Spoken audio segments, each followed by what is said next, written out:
In operations, we know that time isn't money. Time is time. When you have to run an experiment 3 times on an Ynsect with a 3-month cycle, well, that takes 9 months. Our finances, if we haven't raised funds in 6 months, there's no more cash in the account. What do? You always have to take into account that it's not just operations, finance, or sales that matter. There's a real dance and a real discussion between those 3 areas that is constant. Managing to structure those exchanges at the same time as the company is experiencing hypergrowth, at the same time as all of that, I think hypergrowth is not necessarily a good idea.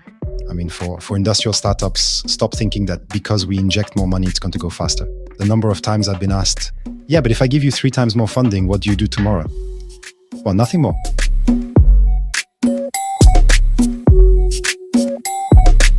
Hello, Jean-Gabriel.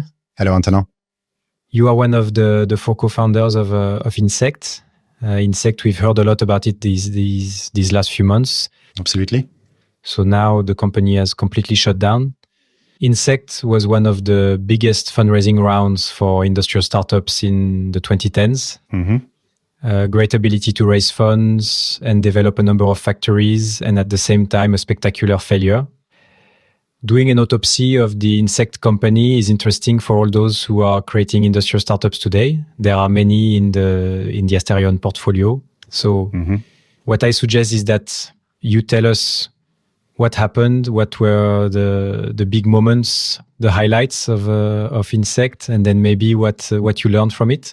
Knowing that to start with, you held different roles, I believe, president, CEO, factory manager. Maybe you can go back over that, the genesis, and then the different roles that you held. Yeah, absolutely. Yes, of course. Well, first of all, thanks for the invitation, and I'm delighted to be able to dissect this with you here, so we can go see what we can get out of it and what we went through. Yeah, it's one of the first times I believe that one of the co-founders has. I think so. I hope not the last. It would be great to do this kind of format with everyone. I think it would be super interesting. So among the 4 founders, I was really let's say the industrial entrepreneur. I've always had demotions, meaning I started as president, then I was CEO, then chief ops, then site manager, then I did impact, marketing, comms. Well, there you go. I was a bit like the internal transition manager, let's say.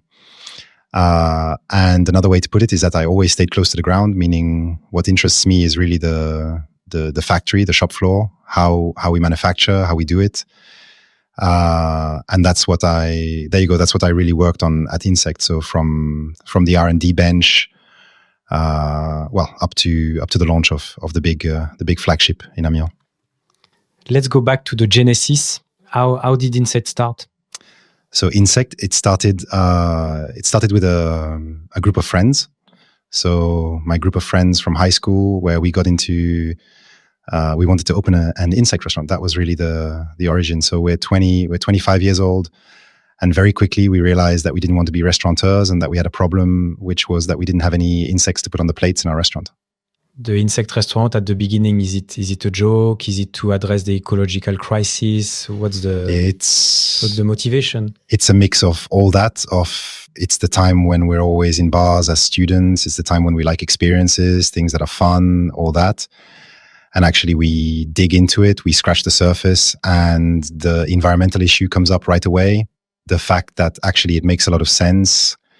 The fact that at the same time we're starting to get the first IPCC report saying we're going to be around 10 billion in 2050. How do we feed the planet? Without even talking about the immediate issues of CO2 emissions or climate change. That was already very present when we started the pitch, actually. And why do insects seem like an obvious solution and not legumes or... Yeah, so that comes from an FIO report.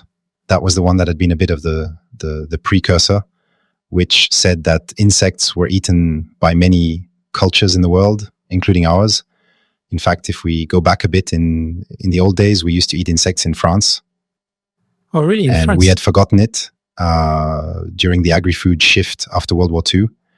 And we found even Michelin-starred restaurants from the early 20th century that had honey-glazed cockchafer skewers on their menu. I mean, it wasn't at all the yuck factor we might have had later. After all, we eat snails, and that disgusts. And frogs, absolutely. Butchers, yeah. Right.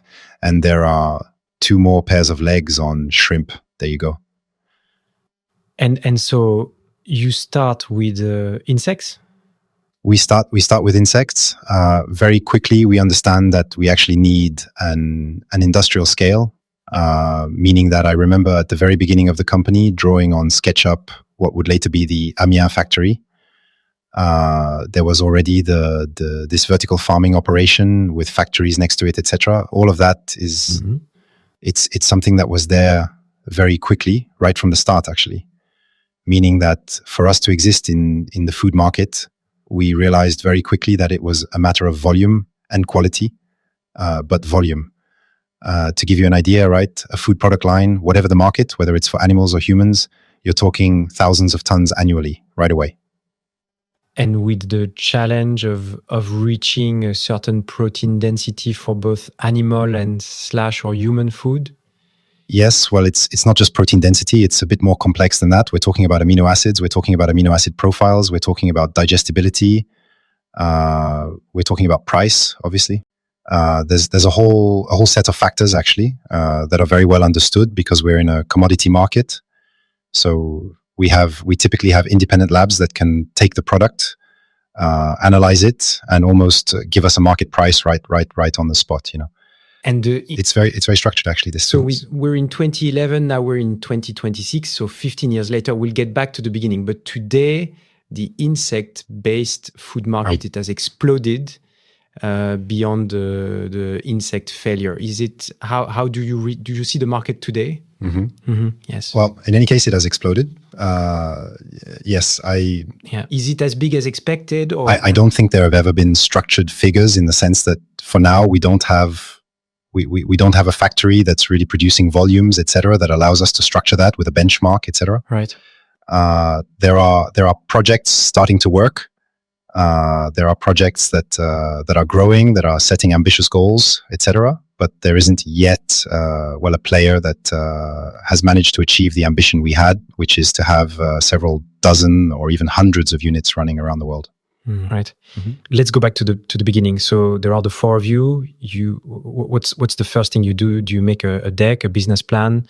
Do you talk to investors? At what point do you go from a joke between students to we're starting a company, we're incorporating, and we're launching? Well, pretty quickly. I quit my job at the time almost immediately. So I was the first to be 100%. The others joined me little by little. And we had set ourselves the goal of securing a research project because the science didn't exist at the time on our subject in zoology. To get into Agoranov, which was the incubator we dreamed of. So I say hello to Aurore if she's watching, our account manager. And to win a first competition, which are kind of the credentials of a startup at the beginning, and that was the agronutries competition in the food industry, which was kind of the reference at the time, and that's what we did.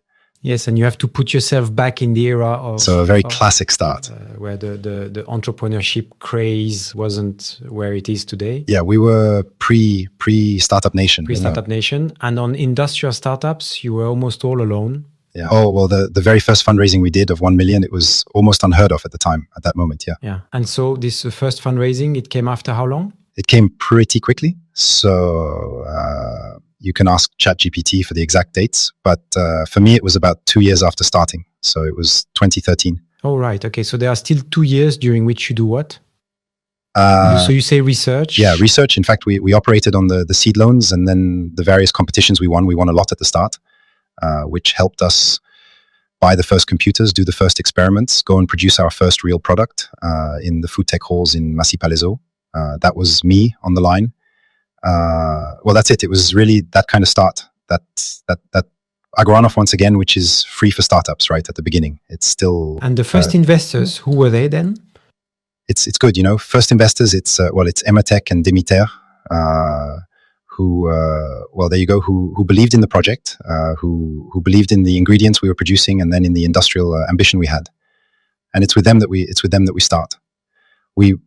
We also had a little somewhat interesting story between the crowdfunding and the investors at the start, where I think we we drew interest to our subject, which made everyone laugh at the time, right? Very clearly, thanks to a crowdfunding campaign, which then we were lucky to get the funds, and we knew we needed a lot of capital for an industrial company. And we preferred to have funds that could, already reinvest if needed, and we knew there would be a need, and go look for friends right after, you know.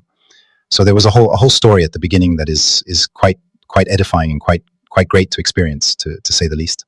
And remind us of the four co-founders. What was the role of each at that time?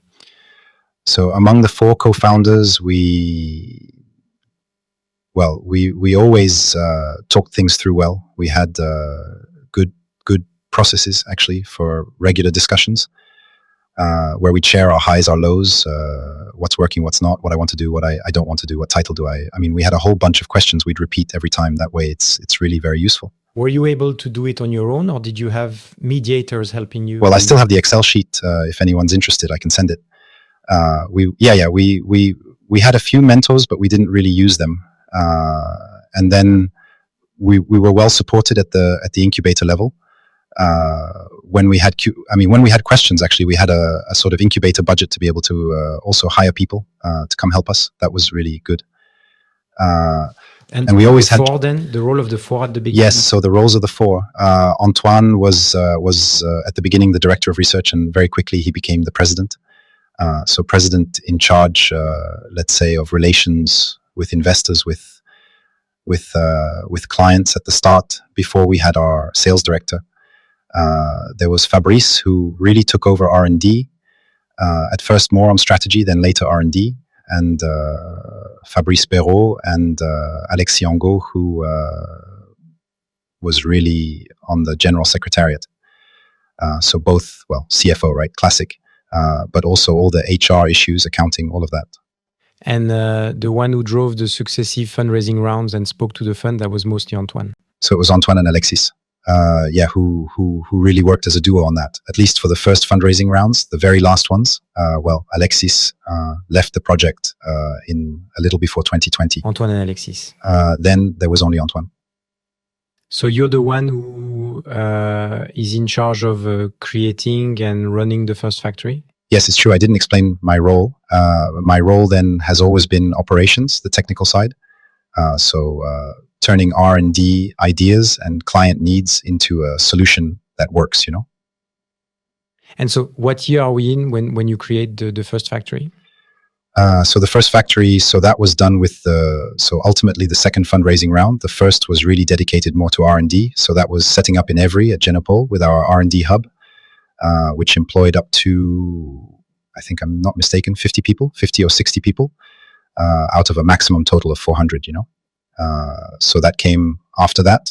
And it was a fundraising round to create our pilot, which is a factory, you know, in Dole.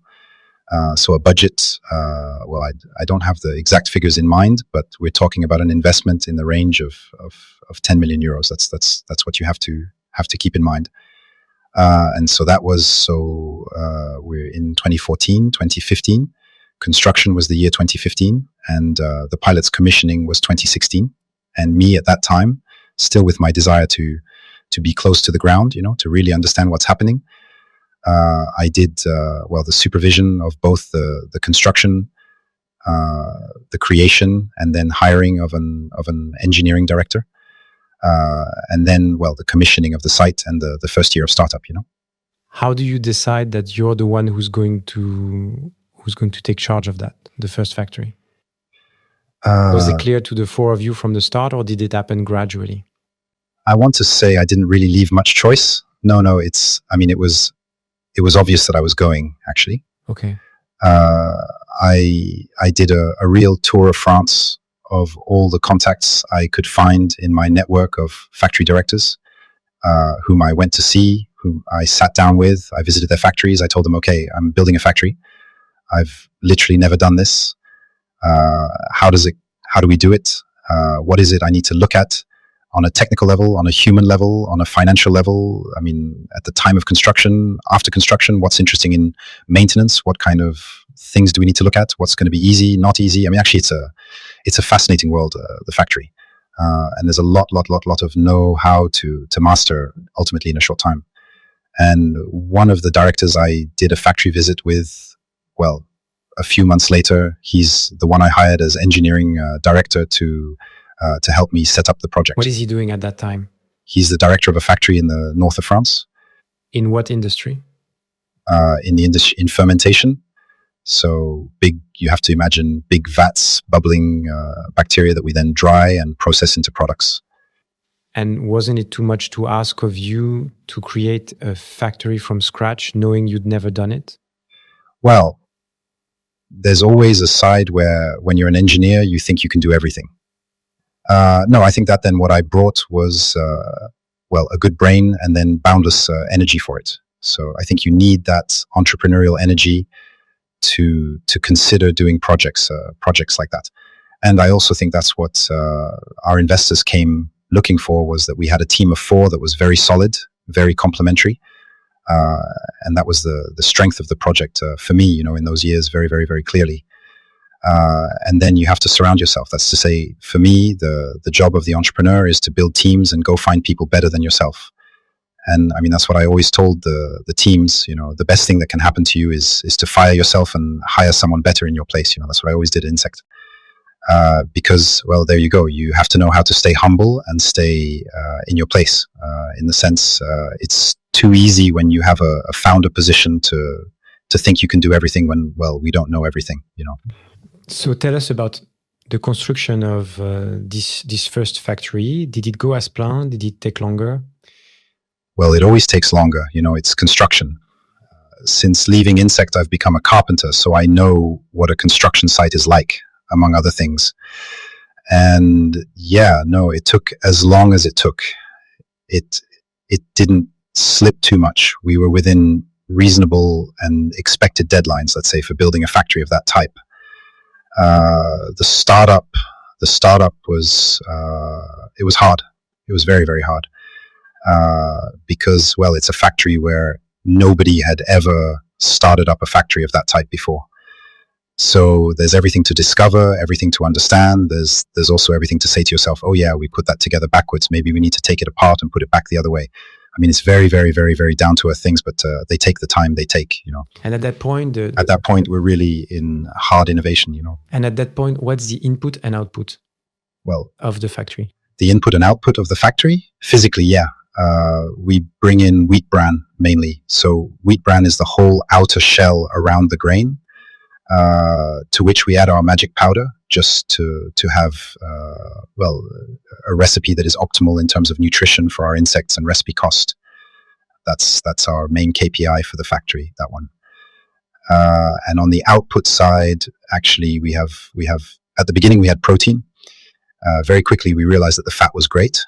And then after that we thought, but actually insect waste is fertilizer. That was a nice surprise along the way, because at the beginning we hadn't thought that our insects waste would be so interesting from a fertilizer perspective. So that was the upside. I mean, the unicorn along the way that we hadn't seen, And so, well, in the end, we had 3 products. So 3 ranges, a range for plants and then a range more for, animals at the beginning, because when we started the factory, only the dog and cat market was open. And humans, I think it's since 2021 that the market has been open.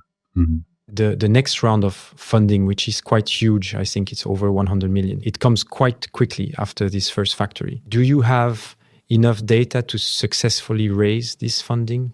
How do you go from a 10 million raise to a 100 million raise? And isn't it at that point that the first problems start to arise?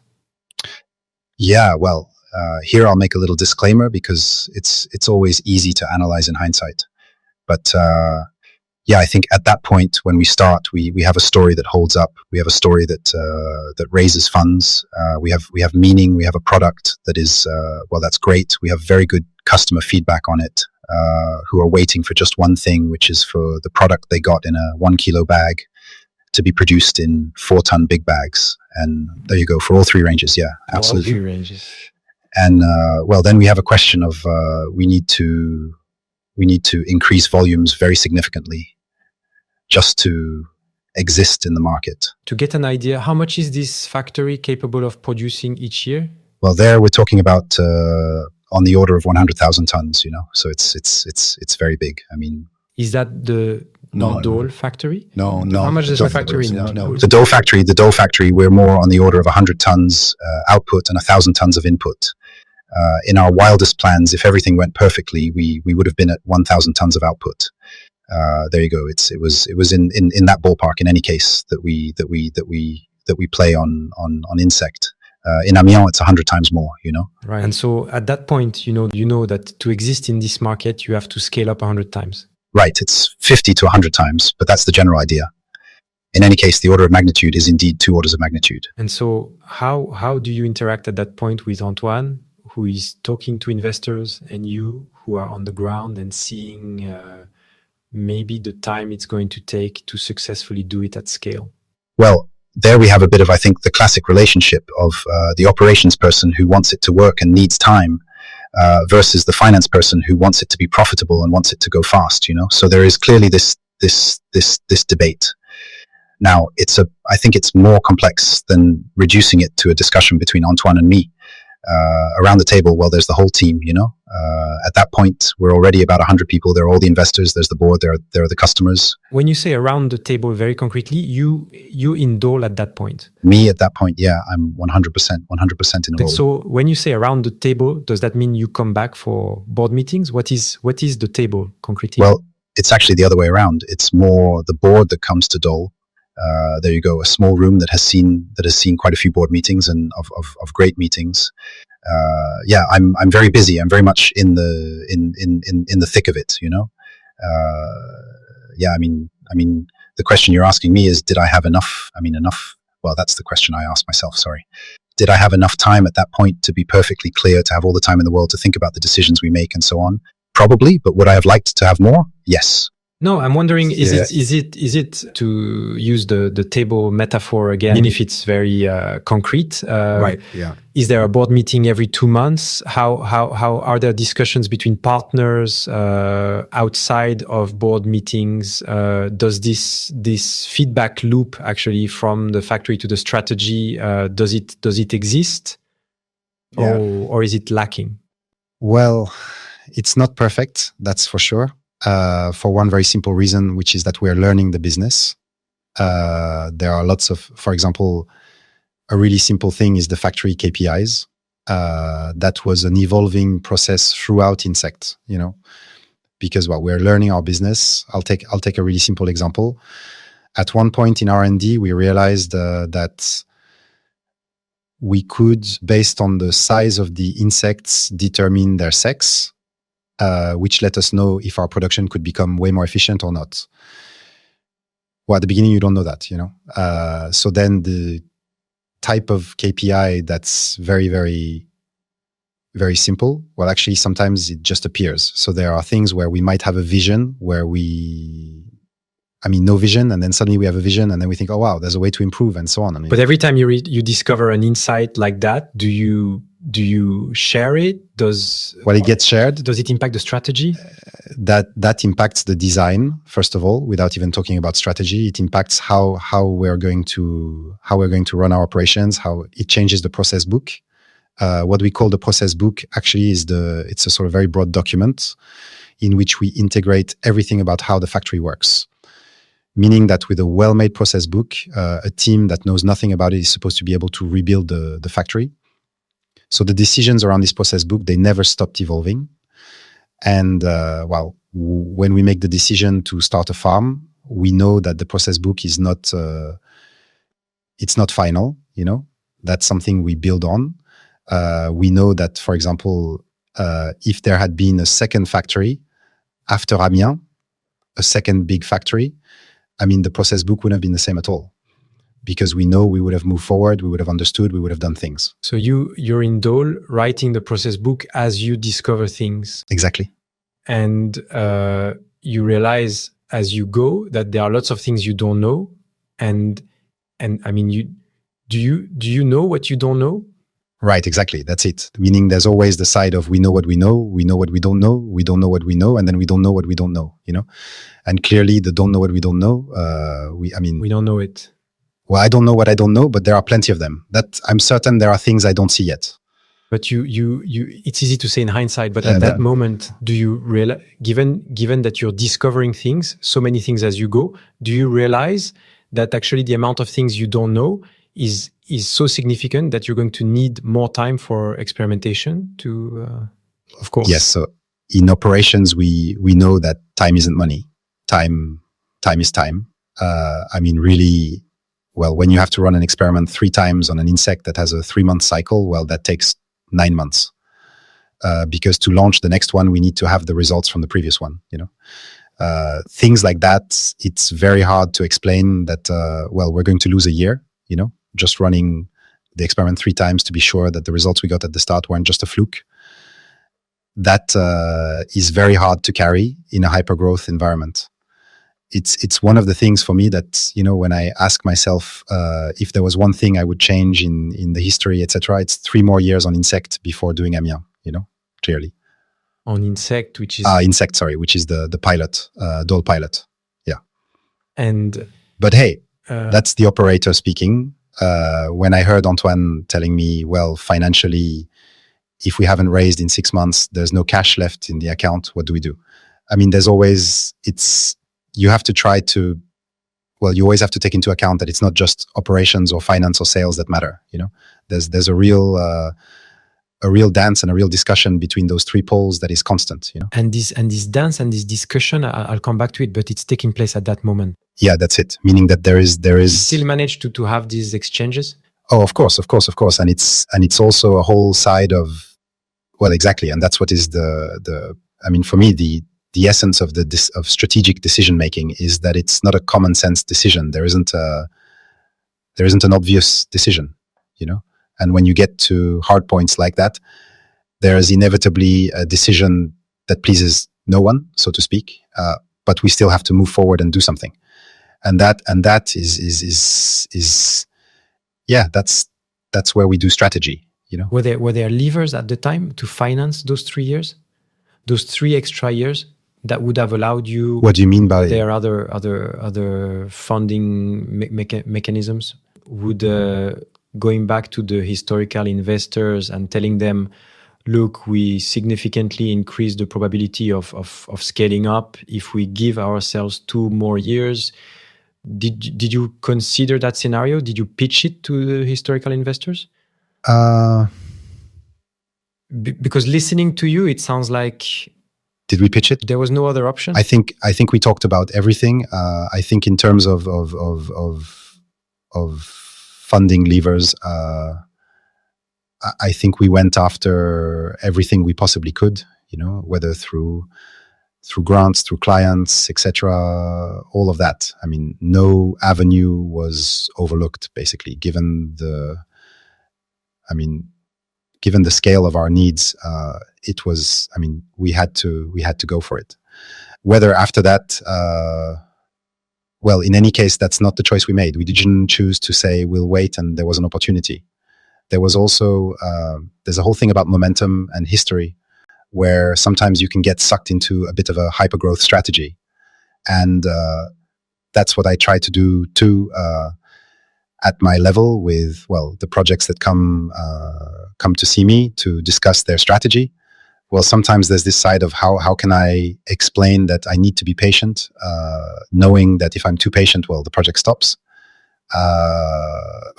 It's not easy. It's not easy to manage to find the right tempo, actually. Mm-hmm. But what's certain is that I think at that time there was a bit of I think an optical illusion that an industrial scale-up could go as fast as a web scale-up. Meaning saying, it's an industrial scale-up, we'll add 2 years, it's not 3 years, it's 5. Where today, I think actually we were maybe more on a pharma scale-up of 15 years. It's also, you have to put yourself back in that era. It's right after Macron's election, maybe at that point. Yeah, absolutely. It's almost concurrent. The narrative of industrial decarbonization is starting to build. Absolutely. Well, it's even 1 or 2 years later, we created the first impact department, I think, of a startup. I was the first impact director around there. We did our carbon accounting. We went pretty far with that. It was really interesting. And so, tell us about the transition from Dole to Amiens. Mm-hmm. And you, what role do you have? And do you get a sense of vertigo when you start building the walls of the Amiens plant? So this is really my personal experience. So for me, clearly, you have to put yourself in, the position where I'm coming out of a real tunnel of starting up the plant, where there were a few weeks of 18 hours a day. I mean, it's very demanding. I live in Dole. I was moving, and very quickly, the question arises of how we scale up to the next level, and where we were talking about, scaling up 50-fold, 100-fold, which is huge in terms of industry. A classic industrialist starts getting cold sweats when you tell them 5-fold, 10-fold. So 50-fold, 100-fold, it's ambitious. At that point, are there people around you saying you're doing crazy things, you're going to hit a wall? Well, that's complicated because there always are. There are always people who don't believe, who don't understand. But are there supportive advisors from the beginning who warn you? Not really. I mean, I don't have because that stays solid. That there's a side where we don't necessarily see yet everything else that could happen. There are solutions. Now we're also starting to have biases. We can talk about that later, regarding like confirmation bias. When we start using one technique and we think we can't switch to another technique in industry, that happens a lot. But no, are there? I mean, no. Again, personally, I'm thinking that they're at the ripe old age of, I think, 28 at the time. I'm thinking this is a project scale where I need backup, and it's certainly not me who's going to run this, because it's beyond me, actually. I mean, managing the creation of a plant that's several hectares, you have to have done it before, especially when it's also an innovative plant. So the advisor that... So there we structure ourselves much more broadly when we make the switch from, we are on the pilot with 25, 30 people, and then we switch to Amiens and we move to a structure where we are several hundred people in the Ynsect space. That's the moment of hypergrowth, actually. And where it's a hypergrowth that isn't, we're not making clones of the same small team of 3. At one point, I think I had fun counting, there must have been 250 roles in a team of 400. So there were quite a few roles that weren't duplicated. There was only one person managing that role. I mean, just to imagine how complicated it is to do hypergrowth in industry. And the person who creates and runs the Amiens plant, maybe you can mention their name. So there is really a plant manager, but who there is really the plant manager, the same position I had in Dole. And then we decided to set up a 2-headed structure, actually. There was a director who was an industrial director who was more specialized in development, meaning not just the plant being built, but all those to come. Because there, as a result, we enter a planning phase. We had in mind to build several dozen plants in the wake of that. And director who is really an operations director, meaning day to day, how we structure the team, how we structure production, how we structure the whole supply chain, and so on. So that was really and there was plenty to keep 2 people busy. And did you go and recruit those 2 people? I went to get the people in engineering.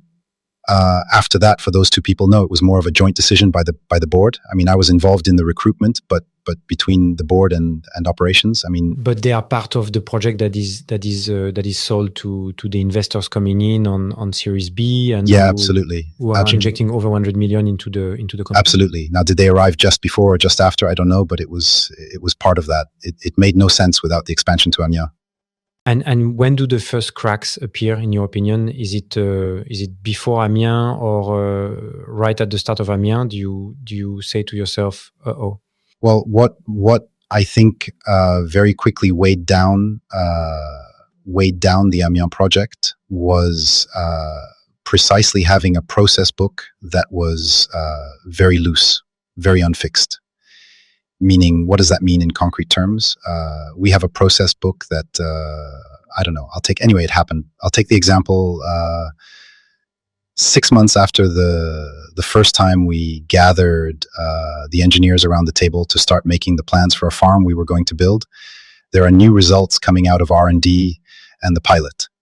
Results that modify, well, that's the goal of R&D and the pilot, that modify our understanding of how our insect behaves. Again, it's not a highly standardized steel, an insect, right? It's a living, multicellular being that has its behavior, its life, its adaptation. I mean, it's really very complex.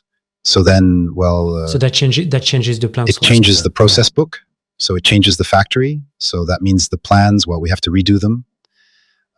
And all that, well, it's time, it's money, it's modifications, we started to launch to get going on that. Well, we have to modify it again and so on. And we didn't do that once. We must have done it, I think, close to 10 times. So just that already, that creates noise, actually. It creates noise that is already huge. Industry, it doesn't really like noise when you launch even construction in general. You go see a carpenter, you tell him, I'm going to change 4 times the way we're going to make the roof while you're in the workshop cutting. At that point, are you still in Dole at that point? I'm still in Dole. In fact, I didn't join the Amiens project right away. I joined the Amiens project a bit later when we had to look into the IT structure and all the automation, actually, where I created the team that created the IT system, actually, for the Big Black Factory. So you're the one feeding back lessons from what's happening in Dole? Yeah, me and R&D, yeah. And so the person who was recruited to work on the design of the factory, the 10th time you call them and tell them, oh, well, I still have some new KPIs here, which are going to have consequences on the design. I imagine it doesn't go down that smoothly. Yes, then it's not as clear cut as that, but it's because it's always, we all work in the same team and then we all see everything that's happening. But it's actually managing to structure those exchanges at the same time as the company is going through hypergrowth, at the same time as all that. Sometimes I felt like I was back in adolescence when your bones are all soft and your muscles don't react like they used to. There's really some of that. And I think hypergrowth is not necessarily a good idea. For industrial startups, I'll say it again, I would have preferred to have 3 more years of adolescence there. Hypergrowth for a SaaS startup that has its product market fit, the playbooks now, they're starting to be pretty clear. Yes, I'm talking industrial. Yes. But here, what you're saying is that doing hypergrowth when you don't have a process book that is mature enough is a recipe for disaster. Well, that's it. And so how do we know it's mature enough when there are lots of things we don't know? It's not simple. It's really not simple. Is that the main lesson you're sharing today? Yeah, there are lots of things, that I'd like to share on that, but it doesn't necessarily happen in an hour. But there's really this aspect of knowing how to give it time, but in the sense of stopping thinking that because we inject more money, it's going to go faster. That is really something. If I think all the investors on the planet could put that in their office, it's important. Meaning, the number of times I've had the question, yeah, but if I give you 3 times more funding, what do you do tomorrow? Well, nothing more. Because at some point you need time, you need to let the insects grow, you need to see them grow 10 times, here it's really the operational side talking, right? Training teams for a job that didn't exist. Exactly. And actually all of that, it literally takes time, but it's not something, needing resources and needing time are really 2 very distinct things. And that, I think, in industry is much truer than in other industries, actually. Same thing, testing a machine. Well, testing a machine, testing a piece of process, taking 6 months to a year. It's long, actually. It takes time, And when you look at all industrial projects, for example, an image that I ended up understanding by thinking about this was all the startups. I don't know, take Instagram, which grew in 3 years. Well, actually, what we don't see is the industrial scale up behind it, which is the scale up of data centers, which took 20. There are plenty of examples like that we can take from industrial startups. Tesla, well, they weren't built in 3 or 5 years. Actually, they started doing an industrial scale up, let's say, like Ynsect. And actually, they stopped. They redid everything by hand. And, in the end, they grew over 10, 15 years, There you go. When I saw the first images there of the scale up of Vercor, of Northvolt, I thought, oh my God. Actually, what flashed in my mind was, I'd love to see the state of their process book between now and 3 months from now. It's there you go. It's that kind of thing. You have to manage to resist that siren song of going too fast, because you're starting to have a process book that holds up, but isn't industrialized yet. It's that is hard to do. It's very hard to do. Et là, il y a une notion d'écosystème, de rôle qu'ont les différents acteurs, de pression qu'ont les VC de la part de leurs propres investisseurs à retourner l'argent en fonction d'un horizon de temps prédéterminé.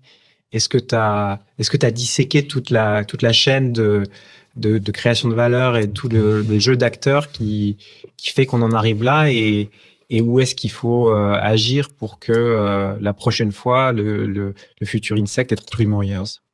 Well, there are several points on that upon reflection where I think it would have been interesting for us to simply think about it. There are governance issues. There are also training issues, I think. On governance, likewise, the group of people who are trained in finance and profitability, in classic governance today in a company, actually they dominate the company. The sales group often is trained to be able to discuss well, like the finance/comex level. So they manage to make themselves heard. And when we get to operations, actually there's a real lack of representation, meaning not those who sell and those who make it profitable, but really those who say it works. We are very few in governance. We are very few. Mechanically, we are very few. And there's also this side of, often it's scientific backgrounds, etc., all that, where we are trained to say, I don't know, but in truth, I don't know.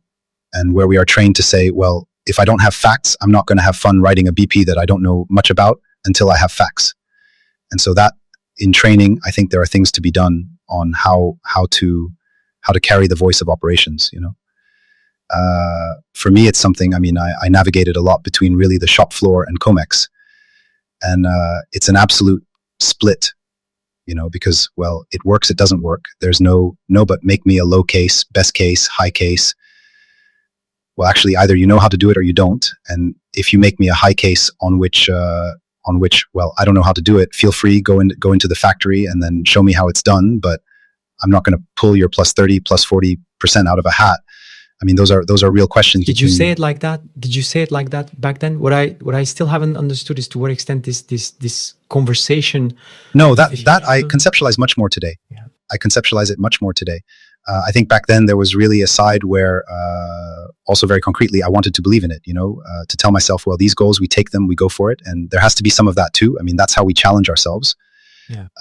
Then managing to grasp how far we were from an attainable target or not, how smart it was, how much it was, all that. That is super tough. That when you're in the heat of the action, when you're boosted on hormones by the project moving forward, accelerating, etc., well, you go for it, you believe in it. And then that's also the entrepreneurial and innovation bet. Yeah. Well, the make or break side is the textbook definition of what innovation means. There you go. But there you go. There's this perpetual interplay between it works and it's profitable there, between operations and finance. Well, it sells. I consider that. If it doesn't sell, it's useless. But it's not simple. That is really the side the most significant. It's this governance that can tend to be a bit too dominated by financial profiles. And I'm really talking about the people. I'm not necessarily talking about the institutions they represent. You can absolutely have industry on the board, but on the board, the person representing industry is not an industrialist. I mean, there you go. It's that kind of thing that you have to look at, and likewise, how long has it been since the person was able to go back into a factory? If they were in a factory but during their 20s and today they're 50 or 60, to what extent do they still have the relevance to ask themselves the right questions about whether it works, how it works? I mean, those are real questions to ask yourself. So governance, you were saying that's one of the lessons. Are there others? Yeah. Governance is one. That's one point. The importance of time, of repetition, of robustness. I think that in industry we learn every day, actually, and so giving time for an industrial tool to go through some hiccups has real value, because there are things we didn't discover during the first 2 years, for example, of the pilot, that we discovered the third, because, well, in the end, at that point, we received a batch of feed and there was a mold problem, and we'd never had a mold problem. And so, well, we discovered what we had to do to handle a mold problem. Well, there you go. Another perfect example of, I don't know what. Well, that one, maybe I knew, but I thought we'll cross that bridge when we get to it. But yeah, there are things like that. There are tons of them. And so, well, we discovered what we had to do to handle a mold problem. Well, there you go. Another perfect example of, I don't know what. Well, that one, maybe I knew, but I thought we'll cross that bridge when we get to it. But yeah, there are things like that. There are tons of them. Another one that made me laugh. Well, not really, but it was there were like surface qualities of rubber belts that insects could climb on, and others they couldn't. Well, if we made the belt with that rubber, well, the insect climbs up, it falls. If we made it with the other, well, it slips, it stays. Well, if we bought the belt, well, boom, we have to change the belt. We have to. I mean, it's things like that. Well, it's fascinating, I mean, factory anecdotes. I have tons of them, but that, yeah, I got a bit sidetracked, I think. No. You were saying to give yourself enough time to run the experiments.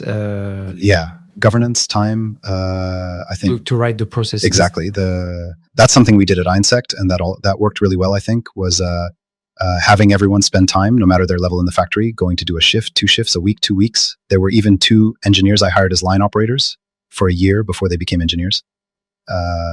Thinking about I was going to say class crossovers, but in any case, of incorporating into everyone's path, right up to the accountant, the fact of having gone to run the factory on shift work on the ground. Like how can we actually do that? To spread inside the company the know-how really in the operational sense, meaning not just conceptualizing what we're doing on an Excel sheet, but having lived it to be able to better hear and understand when an operator says, I don't know how to do this. What does that mean? I mean, what does it actually imply, this I don't know how to do this? So, I mean, an operator who says I don't know means that if we ask them, well, I'd like you to know, basically we'll see each other in 2 years.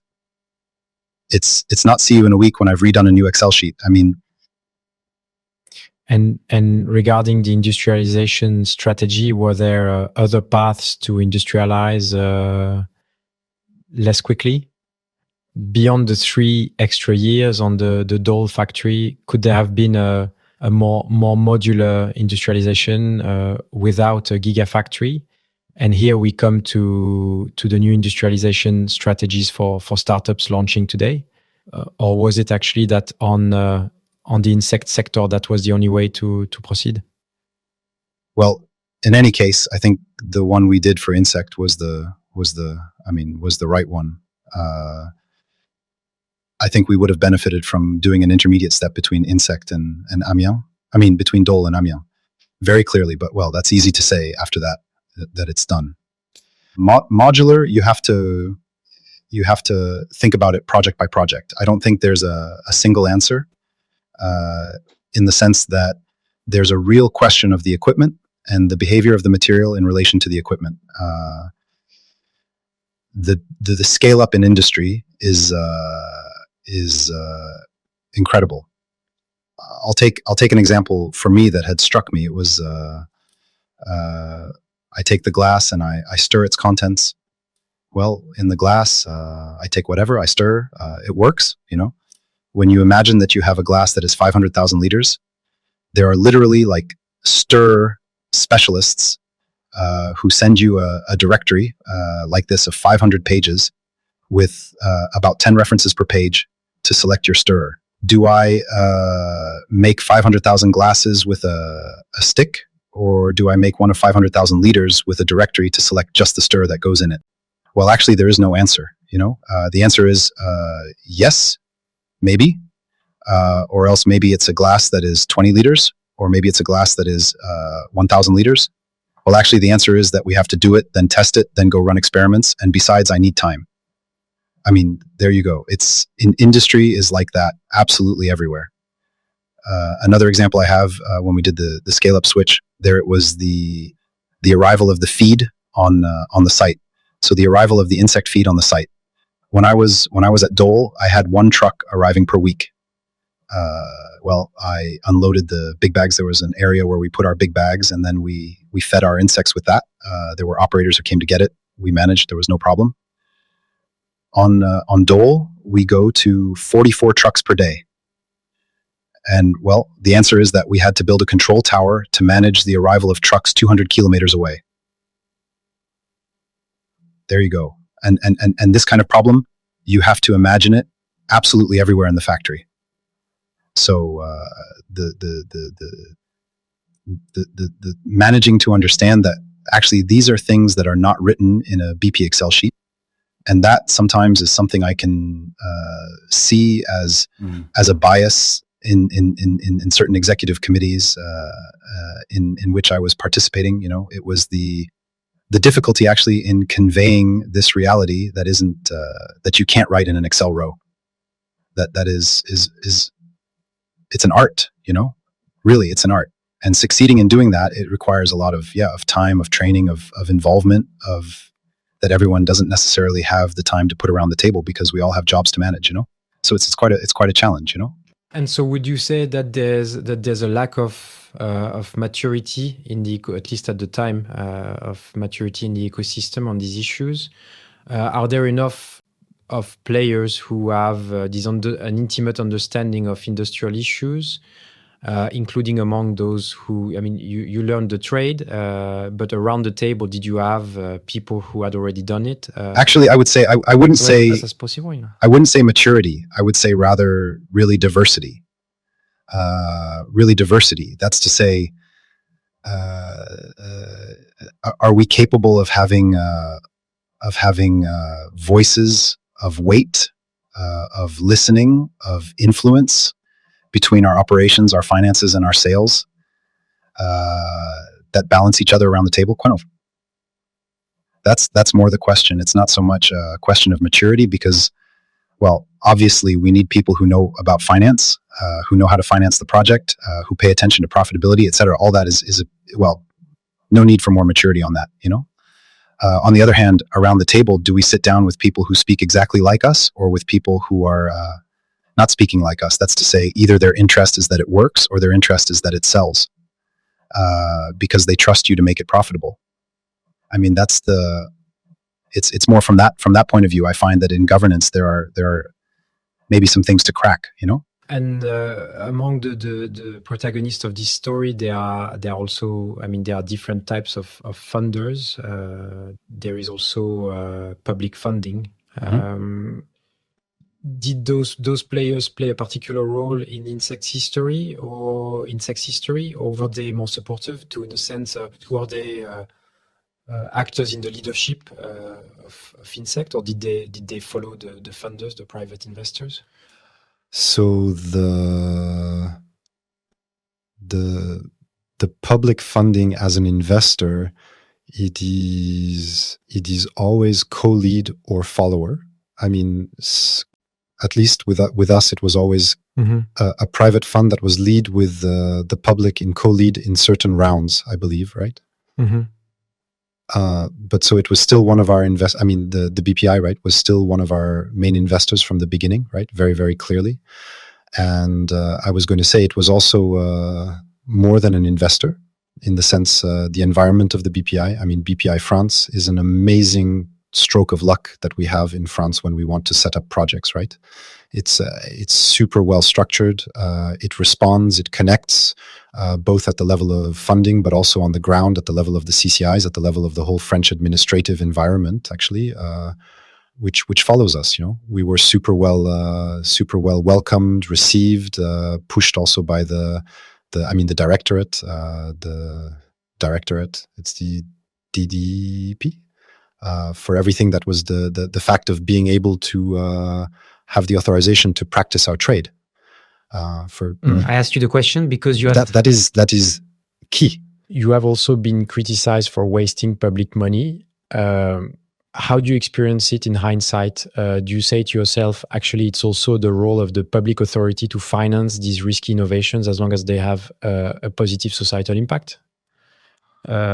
It's a bit of a shameful shortcut, I find. I mean, we wasted public money. Well, no, because first of all, it financed the lives of thousands of people for 10 years, right? It's not money that we use to do, a car race in the Sahara, Behind that, there is a whole ecosystem that is paid for services, machines that are bought. The Ynsectors who are paid, right? I mean, 400 people who are paid, who develop things, who work. Well, actually, they work, so you have to pay them. So yes, the amounts are huge, and obviously everyone would have wished that the factory was running and that it wasn't stopped in December, But to go from there to saying that it's wasted, that's false. It's money that was invested that on risky innovation projects. I trust the state to know how much we can risk on projects like that. You think it's the role of the state to finance? It's the role of an investor to go look for money that they can risk. We don't invest money that we're not prepared to lose. The company was well managed. Afterwards, we made strategic decisions. Well, that didn't turn out to be good in execution. Well, okay. That's the life of a project too. To be born, to live, and to die. I'd say on the condition perhaps that the lessons are most widely shared, and that those who arrive next. That's exactly why I'm here. can lean on your shoulders, and that we increase the chances of success for the next ones. Yeah, absolutely, and I really think that's how an innovation ecosystem works. I often have the image of forests in mind. When a tree falls, even a big tree, actually it makes humus and it grows back on top. There are already new companies being born from the ruins of Ynsect. So tell us exactly how the humus of Ynsect is giving birth to other projects. Well, first of all, some of the former Ynsectors took over the Dole pilot plant and are redeveloping it for a new baby. So with a few more insects. It's no longer mono insect. There are more insects. Anyway, the company is called Caprea, so they're taking that over. There are other Ynsectors who took over instead, who restarted something on R&D. With what we have in the end, we still had a patent portfolio of about 30 families for 300 patents. So there are real scientific advances that were established and made thanks to Ynsect. And that it's true we don't talk about it much. Well, then again, there's also the media hype, and then the power of the click, let's say. But how did you experience that? Pretty. I'm talking about the critical articles, sometimes with a pretty vehement tone. Well, actually, there's a lot of talk from a distance by people who don't know the project well. That doesn't affect me. It doesn't affect me too much when people talk about something they don't know. They often say stupid things. Were there still some critical and very well documented articles? Did you read a few of them? Well, there are. I mean, compared to what I've discussed, the fact that the project went fast, maybe too fast. I pretty much agree. I mean, there are quite a few things that are correct. Yeah. The fact that, a project like that is complicated to manage in every way. Well, yes. The fact that was the company also maybe too young relative to its age to be able to handle projects of that size? That's also a question. I mean, those are remarks, but they're true for any project, really. That's fair. For example, there was also a lot that came out about the fact that the company had no revenue, which is unbelievable. Well, actually, it's like a pharmaceutical company, that works for 25 years before being able to release its product and have revenue. Except we know that it's going to take 25 years. That's the difference. Absolutely, but in any case, when we know that market access means having a factory that's capable of producing several thousand tons, well, actually, we didn't have our factory. So the lack of significant revenue is simply because, well, we don't have our factory up and running. Quickly, because we haven't talked about it, but tell us anyway about the 2018 to 2023 period. What happens, and how do you experience it? What is your role at that time? And do you play a whistleblower role, or are you actually caught in the washing machine and you're pretty passive at that point? There's a side at one point. And at what point do you completely lose hope too? I think losing hope, never completely. No, because I think we're not entrepreneurs if we're not capable of believing in a project all the way. That's clear. You never lost hope? Yeah. No, being aware of the difficulties, I have a good grasp of them. So for me, as I was saying, actually on this project, I took on the structuring actually of the digital factory, which oversaw the physical factory. Basically, it was what we called at the time Factory 4.0, but it was how we're able to make automation talk with the ERP. So basically, clients placed an order that managed to go down and come back up, all the way to touching the Ynsect and coming back up. So that was a very big project in IT. Honestly, great team. We really worked well on that. We really delivered something pretty incredible. For those who visited the factory, it was something. And that, for example, couldn't that have led to a new project that you could have developed as a standalone? Well, why not? Yes. I mean, anything is possible. It didn't happen, but anything is possible. So there I had that. And then in parallel to that, I also directly led the whole environmental approach actually of Ynsect. We did quite a few interesting things, notably complete carbon accounting in parallel with the financial accounting. We worked a lot on LCAs. We also worked a lot on the whole B Corp side. In fact, we were certified B Corp. Anyway, there are lots of things like that that I was also working on on the side. But as a result, you were quite far from the operations at the Amiens plant, and you didn't realize. I mean, So I left in 2022. I went to do carpentry training. I built a piece of Notre Dame. That was my way of taking a breather, So I left before the Amiens plant started up, meaning that when I left Ynsect, which was late 2022. The walls were already well underway, but the insects hadn't arrived yet, for example. Okay. Just to put it in context. But so you didn't necessarily realize your difficulties? You didn't have the... Yes, of course, because there was, everything I explained about the process book, about also the various delays we might have had because, that period, we remember it's the war in Ukraine starting, it's COVID, after all, hitting right in the middle of construction. We didn't know if we'd manage to keep being able to build or not. There were still quite a few of things, and it's true that it makes the project's progress even more complex. Maybe let's finish on the lessons learned. You mentioned the process book, governance. Mm-hmm. When you meet entrepreneurs starting an industrial startup today, what do you tell them? Well, I always stress time. Really.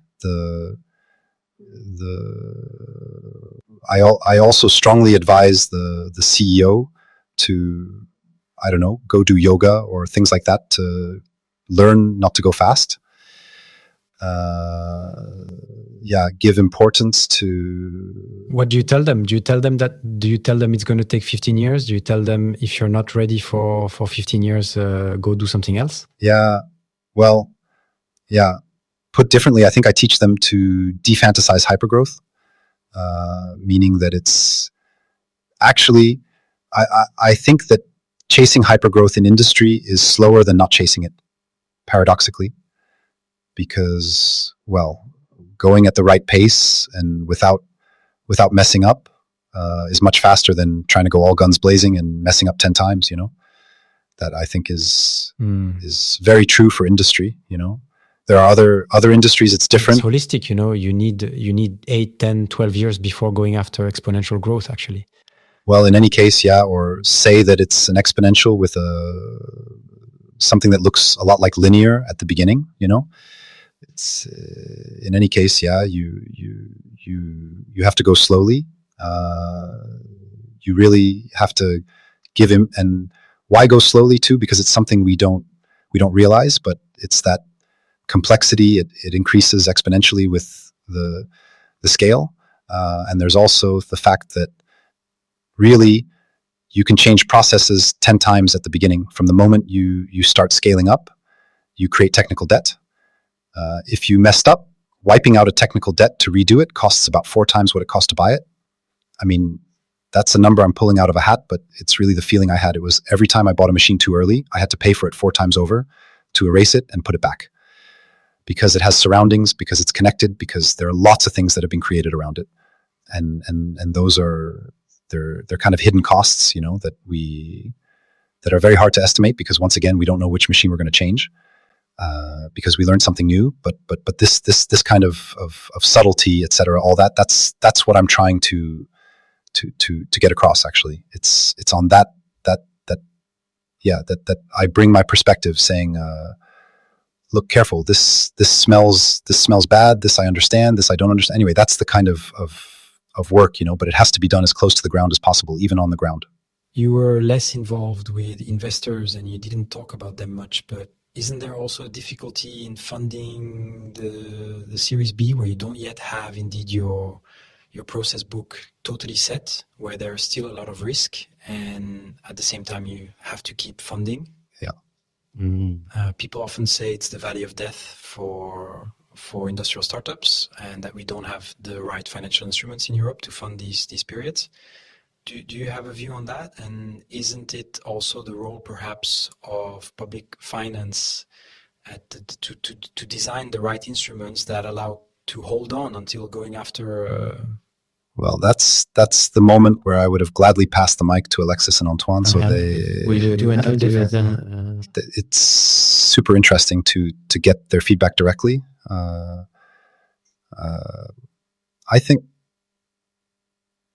I think it's the hard part of being an investor, meaning to be capable of going to find that certainty and that info. But I underline the word capable 4 times. Being a specialist in a particular industry is not a dirty word. Not being a generalist when you're an investor is not a dirty word, because, well, it's complex, I mean, we can't just by saying to ourselves, I recognized a pattern, say it's fine, let's go. I mean, in industry is not that, and I think that the right strategy for an investor who wants to do industry is to be a specialist in that industry. That's clear. Exactly. I mean, I'm coming back to this side of training and know-how, meaning, I was saying somewhat prosaically, just because you bought a car doesn't mean you know how to build it, Mm-hmm. And it's hard sometimes not to fall into that illusion of saying to yourself, well, since I bought a company, I know how to do what it does. I mean, ils existent ces investisseurs en France. Je parle vraiment sur la série B, au moment où il faut faire un pari conséquent. There it's really person by person, It's in any case, I think that having at least on your board, having specialists in your industry on your board is a real plus. Mm-hmm. And specialists in the sense of I'm interested in this, I breathe this. Like, I would have loved to have an entomologist investor. No, but seriously. Okay, and we are coming to the end. Do you have other lessons to share? Guess what can I share?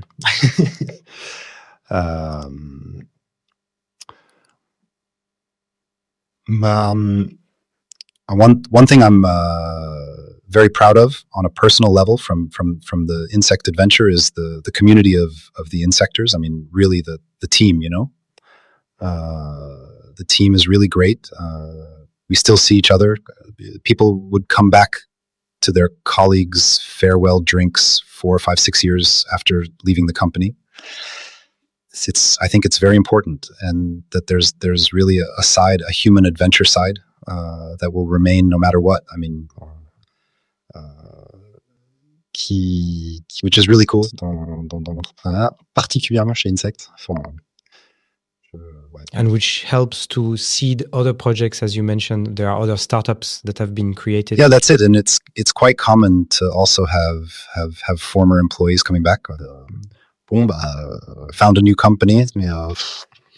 Ynsect was nice. There was an energy. There was a drive to go for it, and that I think is. I mean, you know, we can be proud of having been there and having gone all in. You know, well, it didn't work out, but it could have. There you go. It's really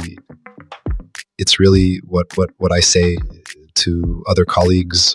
To other colleagues in the industry who are still standing, enjoy your teams. Don't hesitate to take some time. And thank you for this chat. My pleasure. Thank you.